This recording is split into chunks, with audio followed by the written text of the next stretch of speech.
আমার হুজুর কেবলার বিরুদ্ধে না আঙ্গুল তুলে বলে মানি না আওলাদ রসুল। আমি বললাম কেন? বলে কত আওলাদ রসুল বের হয়েছে, সাজদাই খুঁজে পাওয়া যায় না।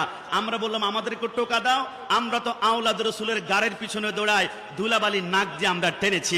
আওলাদ রসুলের প্রমাণ চাও তোলা? তাহলে তোমরা শোনো, রসুল আকরাম সরকার মদিনা सल्लल्लाहु अलैहि वसल्लम के बेटी माँ फातिमा ज़हरा के बेटे इमाम हुसैन के बेटे इमाम ज़ुल्ल आबिदीन के बेटे इमाम बाकर के बेटे इमाम जफर सादिक के बेटे इस्माइल बेटे कायन के बेटे काब के बेटे उमर के बेटे गफ्फार के बेटे गेसुदारस के बेटे मसवानी के बेटे तगम्मुस के बेटे सैयद ईसा के बेटे महमूद के बेटे अब्दुल रहीम के बेटे अब्दुल जलाल के बेटे अब्दुल रब के बेटे अब्दुल्लाह के बेटे गफूर शाह के बेटे नप्पा के बेटे अबशा मुराद के बेटे हाजी हाशिम के बेटे यूसुफ शाह के बेटे सैयद मूसा के बेटे इलियास शाह के बेटे खुशहाल शाह के बेटे शाह खान के बेटे जमान शाह के बेटे सदर शाह के बेटे सैयद अहमद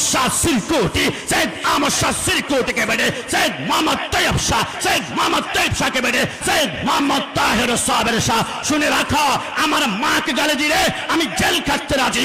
আওলাদ রাসূলের বিরুদ্ধে জিদ বানালে তার জন্য আমরা ফাঁসিতে ঝুলতে রাজি। জানা চলে বলা ঠিক কিনা? সব সহ্য করা যাবে, কিন্তু আওলাদ রাসূলের আঘাত সহ্য করা যাবে? জবান খুলে বলুন যাবে।